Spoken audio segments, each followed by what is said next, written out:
Back in August 10th, 2018, a team of researchers studying marmots in Washington's Olympic Mountains. They stumbled across something chilling, a set of human remains. The remains belonged to a young man named Jacob Gray, who'd been missing for over a year. But here's the twist. When more search teams showed up the next day, they found not just Jacob's bones, but fragments from 3 different people. Yeah, 3 separate individuals. Nearby, they also discovered a phone, some tattered clothing, and a wallet. Even stranger, 3 arrows were found stuck in the ground, just standing there. When investigators recovered data from the phone, it painted a pretty horrifying picture. It suggested that Jacob might have been stalked and killed by something huge, like some sort of giant humanoid creature. The sheriff on the case even said this could very well be a human dumping ground, or more accurately, a nest. Let's backtrack. Jacob Gray disappeared in early April 2017, when the weather in northwest Washington was still freezing cold. But that didn't stop him. Jacob was a skilled mountaineer and a passionate surfer. He grew up in Santa Cruz, California, and had always loved adventure. Jacob was obsessed with the wilderness. He lived for it.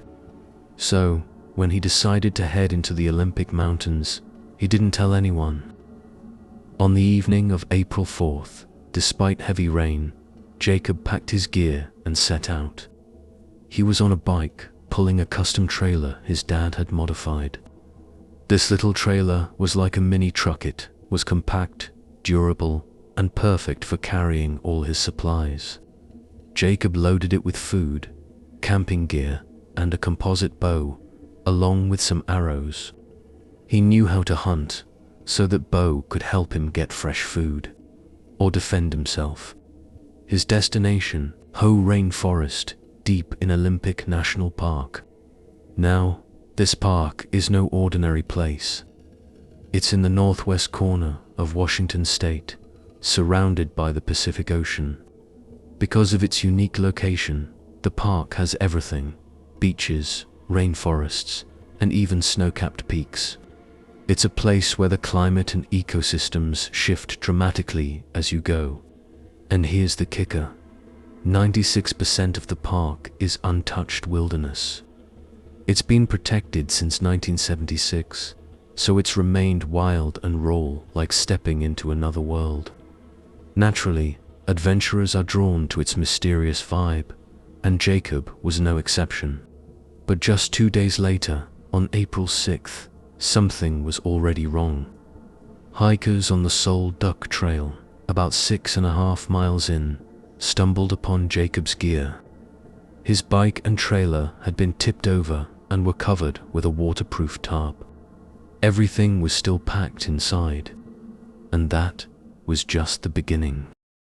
That afternoon, Officer John Bowie and Huo Lingwen inspected the trailer. Inside, they found a notebook with the name of its owner, 22-year-old backpacker Jacob Gray. Near the trailer, they spotted 4 arrows, perfectly upright, stuck into the ground. Now, here's the weird part: Jacob's bike and trailer. They were in perfect condition. No flat tires, no damage, nothing.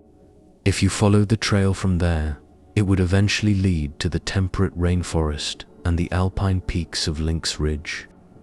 Once Jacob was confirmed missing, the local police jumped into action. The very next day, they sent out 30 officers and a few canine units to search the area. Jacob's parents rushed to the scene too. They plastered missing person posters at trailheads and rest stops, hoping someone might have seen him. But after a month of searching with rescue teams and volunteers, nothing. Not a single clue. Then, a year later, on August 10th, 2018, something finally happened. A group of researchers studying marmots in the Olympic Mountains stumbled across a human leg bone, hidden in a dense patch of forest near Lynx Ridge. They immediately contacted the Clallam County Sheriff's Office. The next day, police arrived, and as they ventured deeper into the woods, they were hit by a wave of horrible stench. That's when they found more. Human bones, shreds of clothing, a phone, a wallet. A few miles away, there was a broken wooden post, and, next to it, a backpack. Inside the backpack, they found a water filter and some canned food.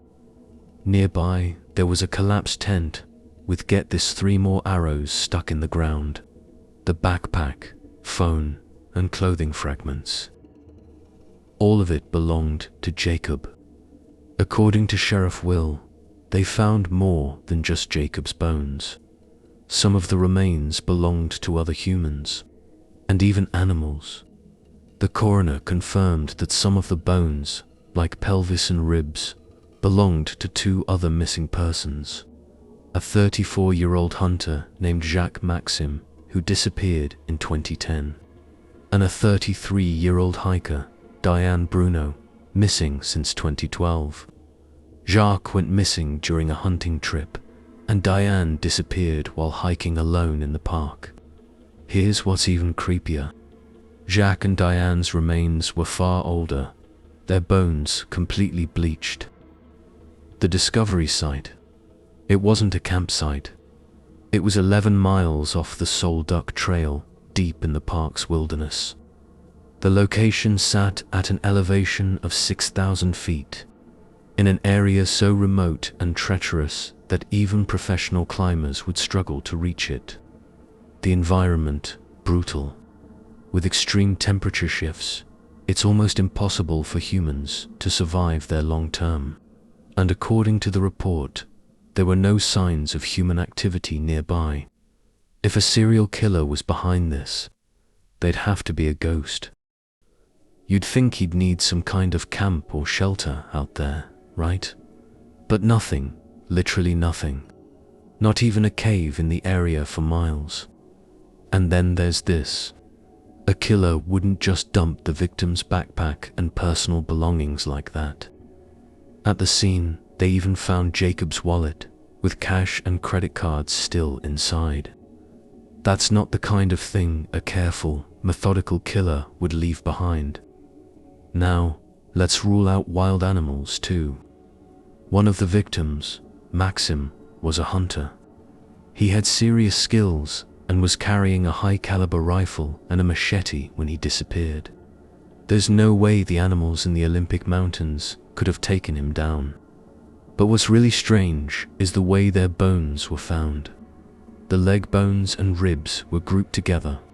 The pelvis and other fragments were off to the side. I mean, no wild animal does that.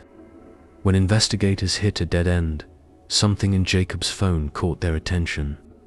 There was a short video, just a few seconds, but it showed a creature, covered in black fur, standing upright and looking straight at Jacob's tent. This wasn't filmed directly with his phone though. Jacob had used his phone to record through a telescope, so he must have been at some distance from this thing. When a researcher named Tonya Barbara, an expert on Bigfoot, saw the footage, she made a bold claim. She believed Jacob might have been killed and eaten by a Bigfoot living in the area. Tonya is with one of the world's most well-known Bigfoot research groups. They've been around since 2008, not only studying the creature, but also helping with cases of people going missing in forests across the US.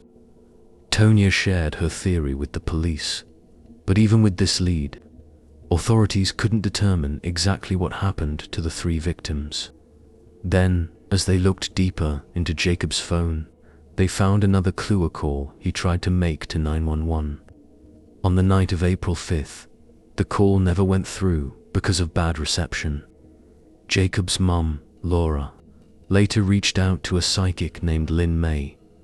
Lynn May claimed Jacob had been running for his life that night. He was so desperate to escape that he abandoned his gear. Tragically, Lynn May said he was caught and taken back. But here's the thing. According to Lynn May, whatever chased Jacob wasn't human. It could very well have been the creature in that video. Now, as much as Tonya and Lin May's descriptions seem to support the Bigfoot theory, there are still some mysteries. Why were Jacob's trailer and bike found 11 miles away from where his remains were discovered? And why did both the trailer location and the site of the bones have stakes driven into the ground? What was Jacob trying to do? Based on his path, it seems like he was heading southeast from Sol Duc Trail toward Ho Campground. My guess, on the night of April 4th, Jacob rode his bike, pulling his trailer, until he reached the Sol Duc Trail. From there, something went very, very wrong. Jacob reached a point where his bike and trailer couldn't go any further up the ridge, so he made the decision to leave them behind. He packed only the essentials things, like a water filter, a backpack with his tent, and his bow and arrows, and hid the bike and trailer in the tall grass. He had left a waterproof tarp on the ground, marking the spot with a stick, and it seemed like he was deliberately telling people not to mess with it. He filmed a video showing that he had set up camp in a secluded area. But that night, on April 5th, he heard noises outside his tent. Terrified, he ran out and tried to get away. The next morning, on April 6th, he filmed something terrifying: Bigfoot, a giant creature that seemed to be harassing him. What's strange, though, is why he didn't just run right away. How did this massive creature catch him? That's still a mystery. From the footage, it's clear just how huge this thing was. A normal tent is only about 3 feet tall, but this creature's height towered above it. Bigfoot is known for being really sensitive to strange smells and things in his territory.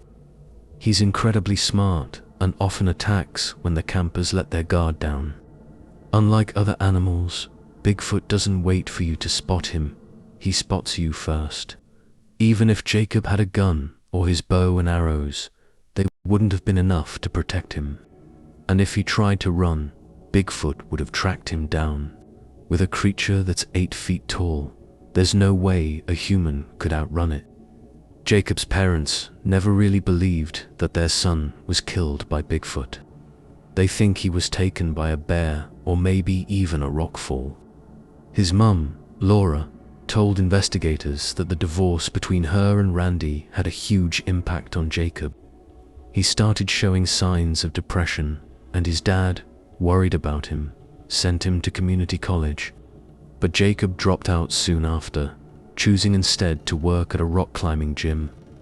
He was always riding his bike, exploring the mountains whenever he could. He saw himself as a wanderer, ready for a cross-country adventure. His first stop was supposed to be Olympic Mountain. Then he planned to visit his brother in Florida. From the gear he packed, it was clear he was ready for a long journey. After Jacob's disappearance, Randy found his son's finger bone at the site of the incident. But instead of turning it over to the police, he buried it on the mountain where Jacob had died. He made a cross out of ropes and wood to honor his son. The tragic stories of 2 other people involved in Jacob's case are also buried on Olympic Mountain. But even with all this, the mysteries surrounding what happened on that mountain remained far from solved. Over time, more truths might come to light, waiting for someone to uncover them.